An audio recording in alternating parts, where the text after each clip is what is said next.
Finally আপনাদের জন্য N71 এর রিভিউ নিয়ে হাজির হয়ে গেলাম। N71 এটা ভাই আমাদের দেশি ব্র্যান্ড ওয়ালটন NexG N71, একেবারে বাজেট ফ্রেন্ডলি স্মার্টফোন। আচ্ছা এই পাশে একটু কালার দিলে ভালো লাগতো না, এই যে এবার ব্যাপারটা জমছে। অলরাইট, ওয়ালটন রিসেন্টলি একেবারে বাজেট ফ্রেন্ডলি আরও একটি স্মার্টফোন নিয়ে হাজির হয়, নেক্সট জি সিরিজের N71, যা মূলত 11,499 টাকায় তারা লঞ্চ করে। হ্যাঁ, ওই 11,500 টাকা। তো বক্স কন্টেন্ট অ্যাজ ইউজুয়াল সব কিছুই আছে। আর স্মার্টফোনটার ডিজাইন টিজাইন আমরা মোটামুটি ওরকমটাই দেখছি, স্কোয়ার বক্সি সেই, রিয়ার প্যানেলটা ফ্ল্যাট, রিয়ার প্যানেলটা দেখতে আর কি গ্লাসের মতো লাগে, ফ্রস্টেড টাইপের গ্লাস মনে হবে, যদিও এটা একদমই গ্লাস না, এটা প্লাস্টিকে তৈরি। এর বক্সে একটা কেস আছে, ওটা ব্যবহার করলে ভালো হবে। পোর্টস অ্যান্ড বাটন হিসেবে যাবতীয় প্রয়োজনীয় সব কিছুই আছে, কিন্তু সেকেন্ডারি নয়েজ ক্যান্সেলেশন মাইকটা নেই, যা আমি মিস করছি। আমি বলছিলাম কি 10K প্লাস যে কোনো স্মার্টফোনে সেকেন্ডারি নয়েজ ক্যান্সেলেশন মাইকটা থাকাটা এখন একদম স্ট্যান্ডার্ড করা উচিত, সব ব্র্যান্ডেরই। সো ওইটাই মিস করছি আর কি।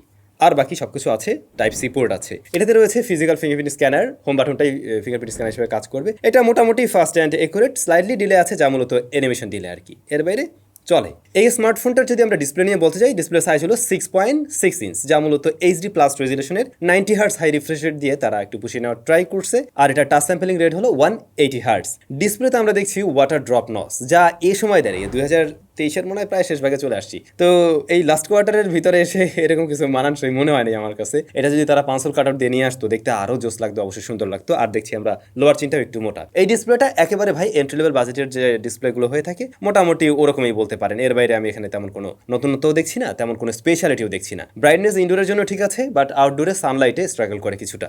আর টাচ রেসপন্স ওকেশ টাইপের লেগেছে, প্লাস যারা ভিডিও টিডিও দেখবেন তাদের কাছে খারাপ লাগবে না। মোটামুটি এইটুকু দূরত্ব থেকে যদি কোনো ভিডিও টিডিও দেখেন, দেন ওই শার্পনেস নিয়ে ততটা প্রবলেম হবে না। ওকে টাইপের আর কি একটা ডিসপ্লে। তবে প্রোটেকশন আছে কিনা জানি না, একটা কিছু ব্যবহার করলে ভালো হবে, আদারওয়াইজ দেখবেন যে পড়লেই ভাগে নাই, কিন্তু এবারে ভেঙে যেতে পারে আর কি। যাই হোক, এরপরে যদি আসি আমরা এর ক্যামেরাতে, রিয়ারের মেইন শুটারটা হলো 52 মেগাপিক্সেলের, এর সাথে রয়েছে আরও একটি সহকারী সেন্সর ডেপথ সেন্স করবে। ফ্রন্ট ফেসিং ক্যামেরাটা 5 মেগাপিক্সেলের। তো রিয়ারের যে মেইন শুটার, এটাই মূলত কাজের। ডেলাইট কন্ডিশন আমরা বেশ কিছুটা ছবি নিয়েছি, যেমনটা দেখছেন কালারের অ্যাকুরেসি ঠিক নেই, লাল কালারটাকে একটু হালকা অরেঞ্জ টাইপের করে ফেলে, যেমনটা আমরা দেখলাম, একটু ওয়াশ টাইপের লাগছিল। আবার কিছু কিছু কালার বুস্টেড, যেমন গ্রিন কালারটা আবার বুস্টেড দেয়। এক্সপোজার ব্যালেন্সেও কিছুটা ইস্যু আছে। আর এটার ডিটেলের পরিমাণ জুম করতে গেলে আপনি লক্ষ্য করবেন যে হ্যাঁ একটু কমেই। ক্যামেরাটা আরেকটু ইম্প্রুভমেন্ট জায়গা ছিল বলে আমার মনে হয়েছে আর কি ওভারঅল।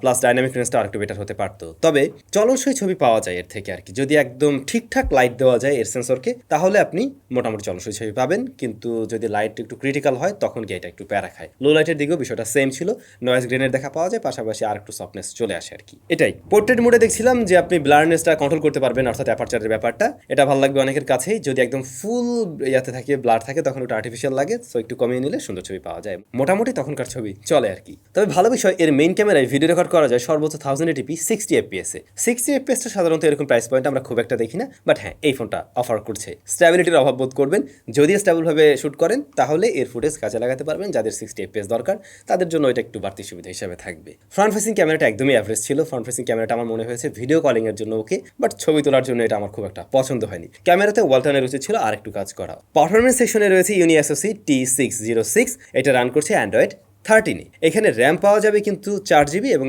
স্টোরেজ রয়েছে 64GB। তো র্যামটা ঠিক আছে, 4 ওকে, 64ও মোটামুটি ঠিক আছে। তবে আমি বলবো আপনাদেরকে এটার সাথে আপনারা কোনো একটা মেমোরি কার্ড ব্যবহার করুন, যেটা কিনা একটু ভালো অ্যাটলিস্ট, কারণ এর যে ইন্টারনাল স্টোরেজটা রয়েছে এটা যদি ফুলফিল করে ফেলেন তাহলে এই ফোনটা লং রানে গিয়েও স্লো হয়ে যাবে।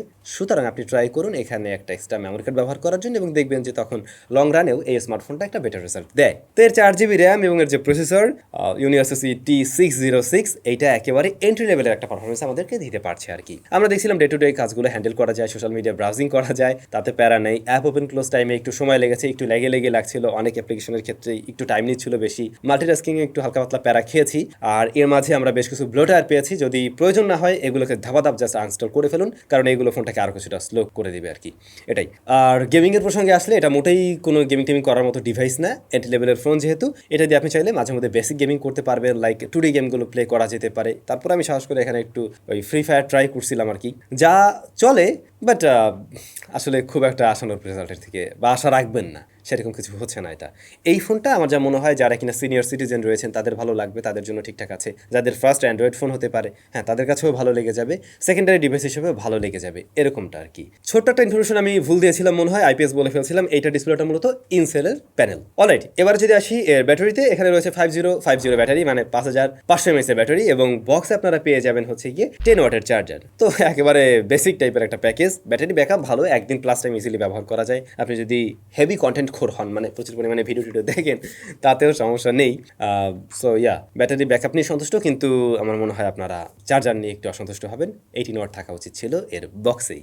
আচ্ছা, স্পিকার একটা বটম ফায়ারিং, এটা লাউডনেস তো ভালোই, কিন্তু ফুল ভলিউমে ডিসটরশন দেয় কিছুটা, একটু কমিয়ে রাখলে ভালো সাউন্ড পাওয়া যায়। জাইরোস্কোপ সেন্সরটা আমরা এতে পাইনি, যা থাকতে পারতো আমার যা মনে হয়। এয়ারপিসের সাউন্ড আবার ঠিকঠাক আছে, নেটওয়ার্ক রিসেপশন বোথ কানেকশনে ঠিকঠাক আছে এই ফোনের। সুতরাং যা দাঁড়ালো, এই ফোনটা মার্কেটের অনন্য, মানে এরকম প্রাইস পয়েন্টে লাইক 11,500 টাকা অন্যান্য ব্র্যান্ডের যে ফোনগুলো রয়েছে তাদের সাথে একটা স্ট্যান্ডার্ড মেনটেন করছে, কিন্তু এক্সট্রা অর্ডিনারি এই মুহূর্তে সে দিচ্ছে না, যেটা আমাদের দেশি ব্র্যান্ডের কাছ থেকে প্রত্যাশা থাকে।